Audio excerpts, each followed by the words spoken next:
Sisto here from Frequency TV, here with Todd, the director, and Pete, the star of the film, if I could go so far as to say. What brought you guys together? What was the first piece that made you guys click and talk? I had read Pete's book, Rex Appeal, while we were on the road traveling around, and met him in Hill City, South Dakota. We talked on the phone, quite a bit before then, and I knew I'd finished the book by the time I'd made it from Brooklyn to South Dakota, and I was just enamored by not only the place, his museum and his institute, but also him as a person. We put him on camera, and I knew right away that we could tell this story. So I made the appeal to option the book to make into a documentary, and luckily he said yes over a handshake. And 3 years later, here we are. Yeah, we clicked immediately. I mean, I could tell that this is a really good human being, and we could trust him to tell the story. And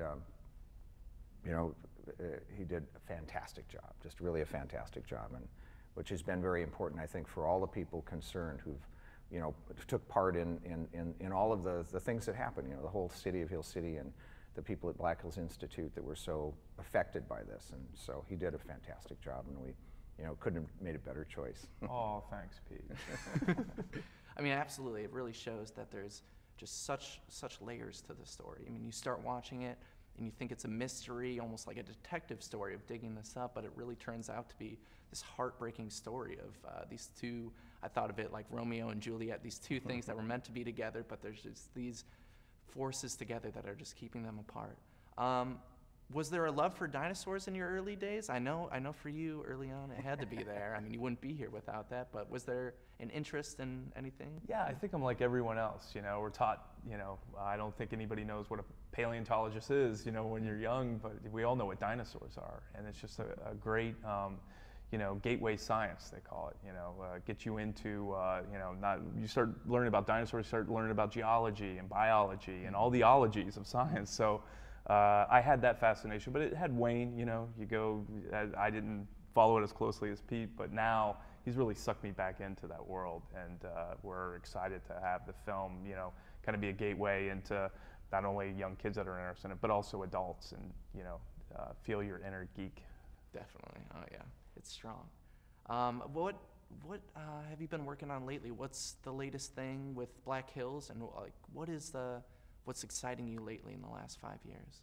Well, we've just been keeping collecting T-Rex. We just collected a very, very nice specimen last September that we're working on cleaning. It has an articulated skull, beautifully inflated in loose sand. It's really the Jurassic Park one I didn't think they existed, where you can brush the sand away from the bone.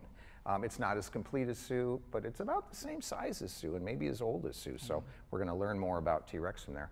I just came back, just left the field yesterday, or day before yesterday. We flew in here yesterday, and we're working on a T-Rex kill site where a Triceratops that had been fed upon by T-Rex, and sure enough, we turned over the first big bone, a tibia, which had a bite mark on it, and right on the backside here's a T-Rex tooth plastered to the backside of it. Wow. So, and this was a specimen that was found by Steve Sacrison, who's the brother of Stan Sacrison. Both of them had found T-Rexes before.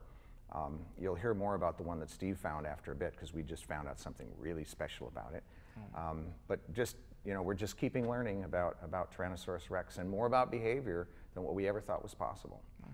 Is it hard to tell, in terms of scale, how Sue racks up against the other ones? Sue's still the biggest, the most complete, and certainly one of the very best preserved T-Rexes that's in existence. And has the best story. And has the best story. There's yes. no doubt about that. Yeah. Yeah, she's still my first love. What do you think? I gotta geek out a little bit. You got a household pet, no matter the size. Which one do you think would make the best household pet? Of a dinosaur? Of any dinosaur variety. Whoa, boy, I'd steer away from the theropods, from the meat eaters, although we have lots of theropods living today, birds, which make pretty good pets. Yeah. So maybe they might make okay pets, but T-Rex starts off pretty cute, but they get big really fast. Yeah. Well, I had to think, this dates back to 1990, going on 25 years now. Gotta get a little bit of thanks from Steven Spielberg, right? I mean, Jurassic Park came out in '93. Now he's got another one, Jurassic World, coming out. Have you gotten a call from him yet to say, hey, thanks for all this? I really look forward to meeting him someday. Actually, the people who did the CGI used measurements from Sue to help create this wonderful beast, the T-Rex that was in the first movie, and I assume continued on. You know, and watching that movie for the first time, it was so awesome because here he really did bring them back to life for really the first time. You know, Ray Harryhausen's stuff was awesome, the claymation stuff that he did. But these are like real living animals, not a movie anymore, but something that's really believable as coming to life.